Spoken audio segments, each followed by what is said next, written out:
Every year when the holidays roll around, I think to myself, man, I wish I could have a Christmas tree cake, but oh shucks, I'm gluten-free so I can't.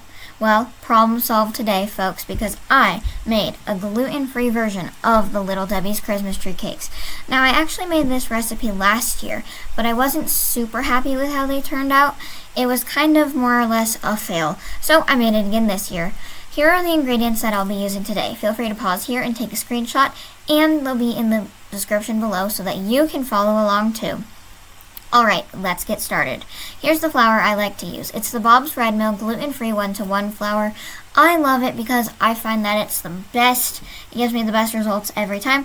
But if you like a different gluten-free 1-to-1 flour, or even just regular all-purpose flour if you're not gluten-free, you can use that too. Whatever floats your boat, boo. Just make sure that if it's gluten-free, it has xanthan gum in it. That way the cake stays together and it doesn't crumble apart. Next, we're going to add in our baking powder and baking soda. 1/2 teaspoon of baking soda and 1 teaspoon of baking powder. That makes the cake nice and light and fluffy and not super dry. It also makes it moist and chewy, which is what I love about this recipe. Add a little pinch of salt and give it a nice good mix to make sure all the dry ingredients are spread evenly. Then in a bigger bowl, we're going to cream together our butter and sugar. Get some granulated sugar, put it in a bowl. You're going to need 1 cup of granulated sugar in a bowl.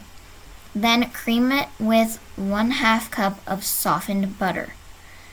Cream it together like so. Make sure your butter is softened and not fully melted. If the butter is fully melted, that's a problem. So make sure it's just softened. Then add in both of your eggs and keep creaming it together like so. Add in a cup of milk. It can be regular dairy milk. It can be almond milk or soy milk or oat milk. Whatever milk you want, whatever milk you need, whatever works. And then, of course, a splash of vanilla, because it is vanilla cake, and what would it be without that vanilla flavor goodness? And my little secret, I added a little bit of almond extract. That gave it that bakery-like taste and smell. It really, really levels up this recipe. Alright, now you're going to take your dry mixture and gradually add it into your wet ingredients. Gradually combine it, because if you do it all at once, congrats, your entire kitchen is going to be filled with flour, and I don't think we want that, do we? We want less of a mess. So, add it in half at a time. Mix it all up like so. Get all of the sides of the bowl. Scrape the sides, scrape the bottom. Make sure that it's all mixed together well. Now, we are going to bake this not in a thick cake pan, but in a flat little pancake cookie sheet. I lined mine with parchment paper. That way it wouldn't stick and it would come out nice and easily. So I recommend that you do that. We are going to flatten it out in a small cookie sheet. I think it's a 9-inch cookie sheet. It's the smallest size cookie sheet. Don't get a big one unless you have a lot of batter, because you will burn your cake. Now, we want it super thin and soft because Little Debbie cakes are super thin and super soft. It's a sheet cake that gets cut into shapes. If you bake a thick cake and try to slice it into layers, especially gluten-free, it will crumble, and gluten-free cakes don't bend well, so you need this. Bake it at 350 degrees Fahrenheit for 25 to 30 minutes, or until a toothpick comes out clean. Every oven is different, so make sure you don't burn them. Check on them every so often to make sure you don't burn them. Cool them fully before you attempt cutting them, or else it will fall apart and you will be sad. I used a nice little Christmas tree cookie cutter shape, and I just cut out Christmas trees. Be careful. Make sure that the cake is fully cooled, because if it's not, your cake will crumble apart, and that will be sad for us all. I let mine cool for probably 2 to 3 hours. I got 12 trees out of both of my cakes, so it will make 6 little Christmas tree cakes once we stack them. Cutting the shapes while the cake is cool keeps the edges nice and clean. A warm cake will lead to lots and lots of crumbs.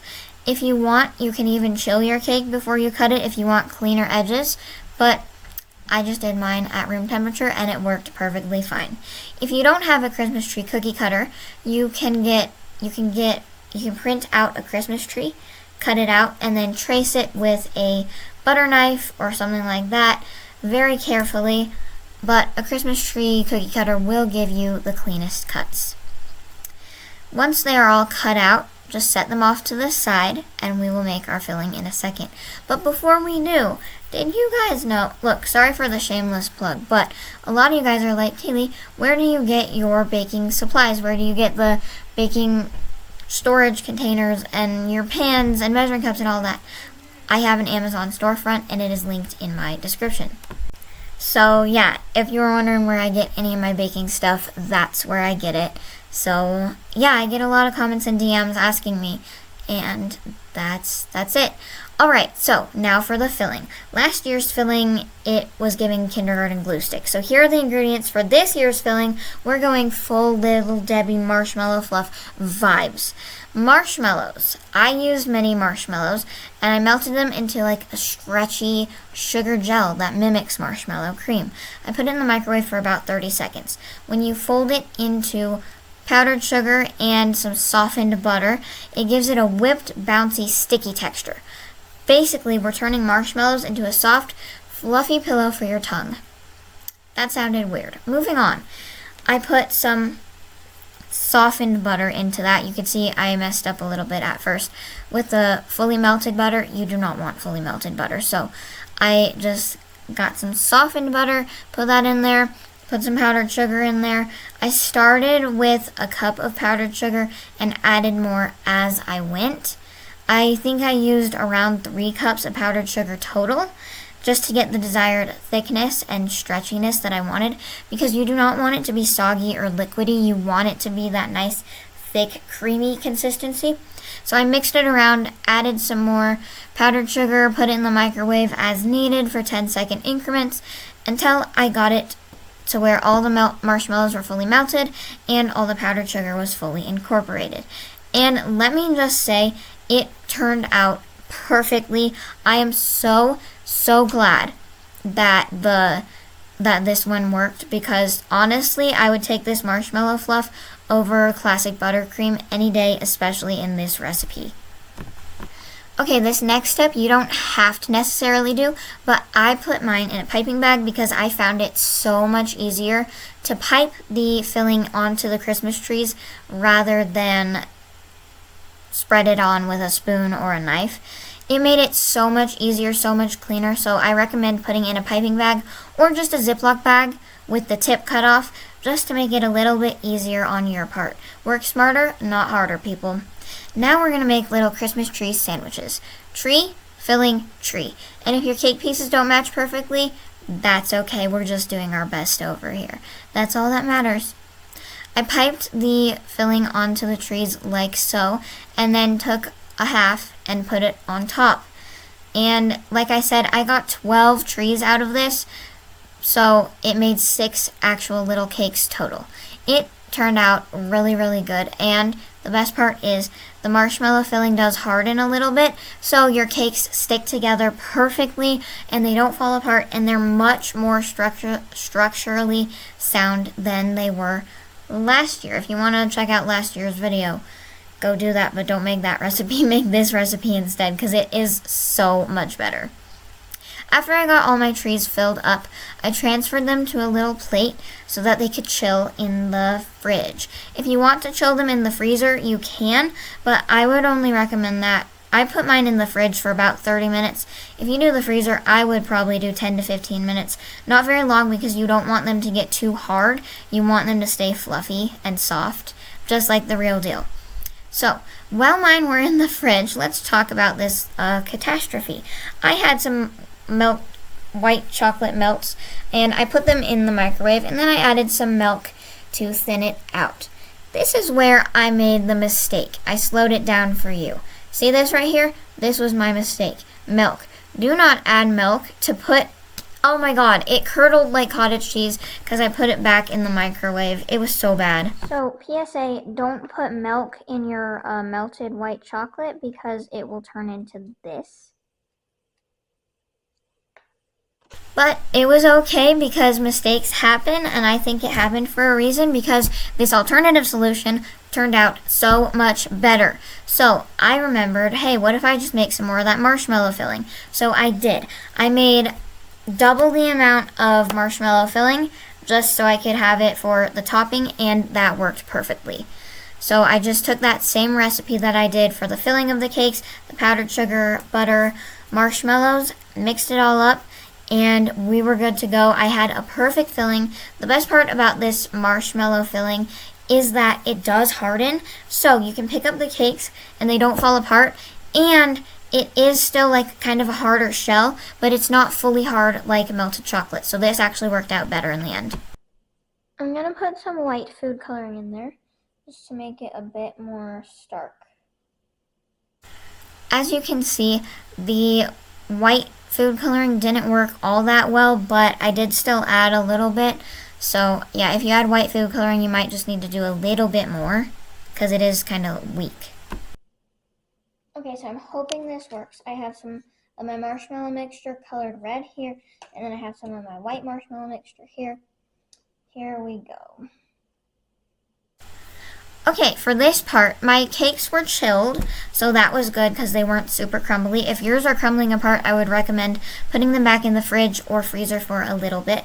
Then I dipped it in the marshmallow cream mixture and carefully covered it on all sides, and then I took it up with one fork, hovered it above the bowl, and then I used the other fork to kind of define the Christmas tree shape and wipe off excess marshmallow fluff, frosting, whatever you want to call it, from the sides. That way I got as clean a Christmas tree shape as possible.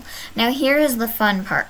I put some more of that marshmallow mixture in a piping bag. You could do a Ziploc bag as well. Put some red food coloring in there, and then I piped it onto my cake to make that red ribbon shape like you see here. I did that with the rest of my cakes. If your marshmallow mixture hardens too much, pop it in the microwave for about 10 seconds and mix it up until it gets to your desired consistency. Make sure that you are really careful with this, because if the cakes do crumble apart and crumbs get into your marshmallow mixture, it can make it a little more messy than usual. But overall, this was actually way cleaner than the white chocolate because it doesn't melt as much at all. So I definitely recommend doing the marshmallow hack.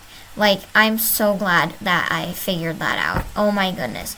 Anyway, this actually turned out so good, and it tastes really, really good too.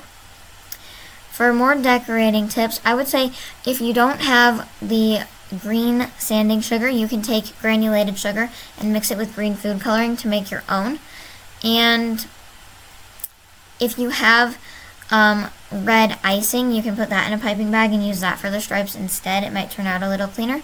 Have some fun with it too. Make your Christmas tree cakes in different shapes, whatever you want. Anyway, then I put them back on a plate and put them back in the fridge just to chill so that their little outer shell could harden and I could pick them up without getting a mess all over my hands.